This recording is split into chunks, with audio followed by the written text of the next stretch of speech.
Welcome back to another Outriders budget build guide. Buzz here, and today's Pyro tank build is in response to comments I've been receiving from players that are not yet able to solo CT14 and 15 content. And included in that request has been to create a Pyro build that uses no tier 3 mods and no legendary gear.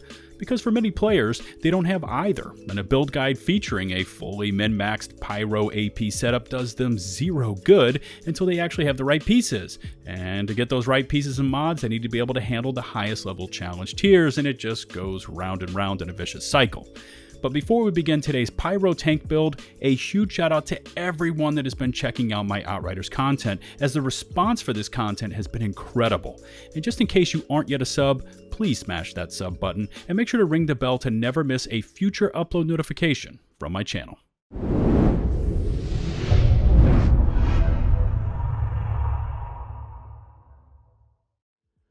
Of the three classes that feature twisted rounds, Pyro has been the hardest to create a CT15 build for while avoiding the tier 3 mods because it was already on the downside of power output compared to Techno and Trickster, and then those dreaded nerfs came along a week after the game launched designed to rein back in Techno, but in reality they really hurt Trickster and Pyro much worse. So let's first dive into the skill tree, and this is probably not going to resemble anything you've ever seen before, and just so you know, no, I was not drinking when I put this build together. Now for the most part, we're going to be using the majority of the Tempest tree, then go directly upwards for a smattering of Firestorm and Ashbreaker. And remember that with Pyromancer, we need to mark and kill that target to receive healing.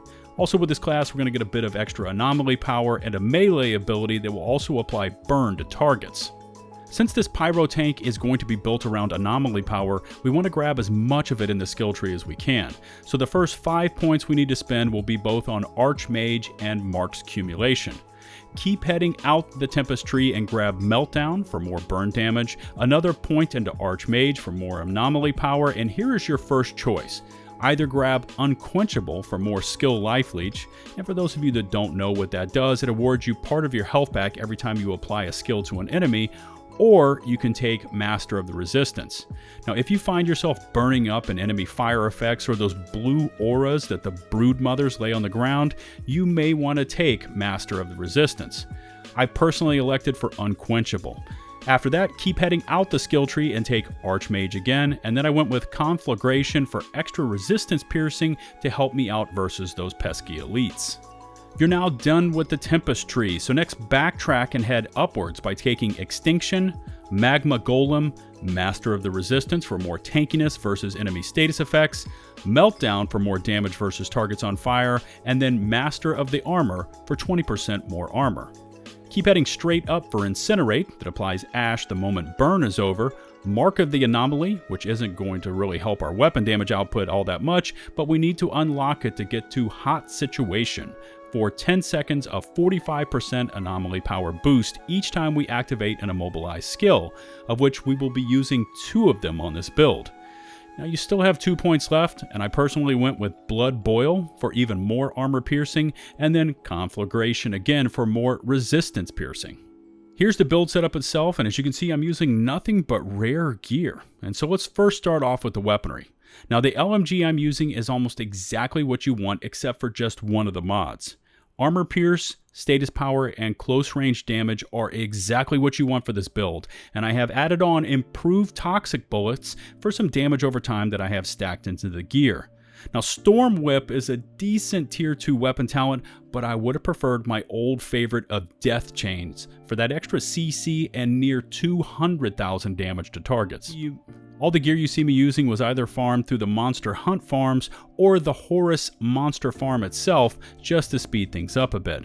Now starting off with rare gear narrows the available options that I need to watch for, as I only need to look over the attributes and then hope that the improved rarity mechanic with Zahedi will net me a mod in slot 2 that I want for the build. Ideally you want what you see here on my helmet for attributes: Anomaly Power, Status Power, and Skill Life Leech. Now Anomaly Power increases the strength of our melee attack as well as the status effects that I have built up on this build, which will include Fire from the Volcanic rounds and Toxic from the weapon mod. For the helmet, I've gone with bullet kindling for more damage versus enemies afflicted by burn, while brawl is kind of a new one for me, but it enhances our melee skill damage by 100%.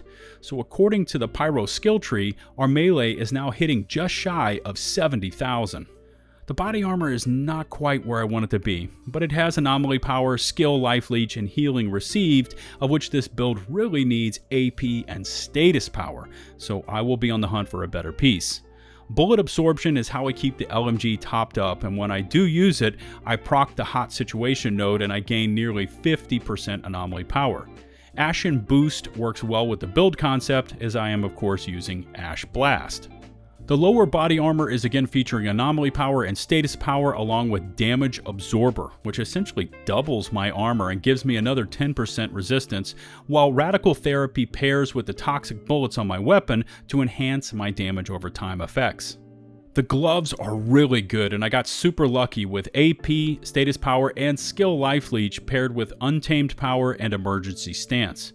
Now, untamed power really makes this build pop, as I am in super close to my targets, and anytime I hit a skill, it applies a large damage bonus to the surrounding enemies. Emergency stance, as you know, is a high-powered survivability talent that I use on all of my builds. And finally, here are the boots with AP, status power, and more cooldown reduction, and I have gone with lava shots and twice as hot. Now once I activate my volcanic rounds, I gain 25% more anomaly power as long as those rounds stay active.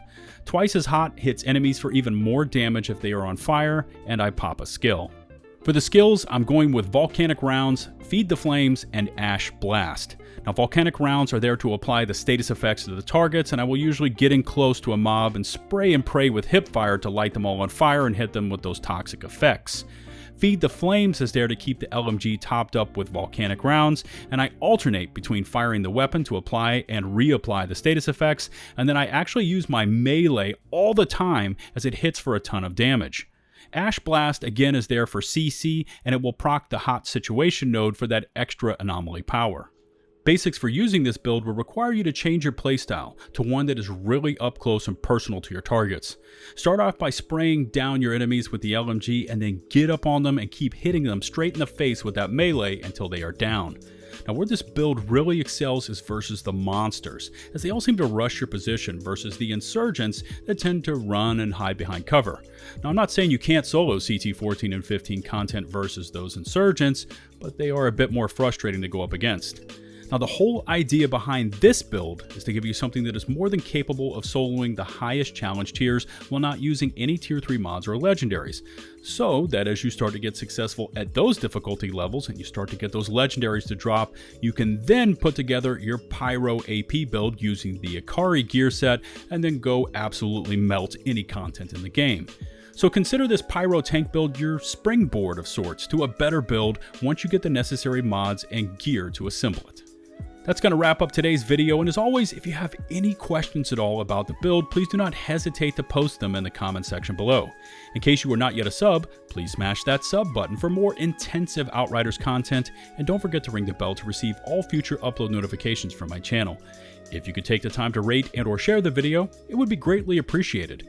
Don't forget to find me over on Twitch for weekly streams, join my community Discord server to discuss all things Outriders related, and of course, follow me on Twitter for all my latest thoughts on most things gaming related. Until the next one, this is LtBuzzLitebeer, signing off.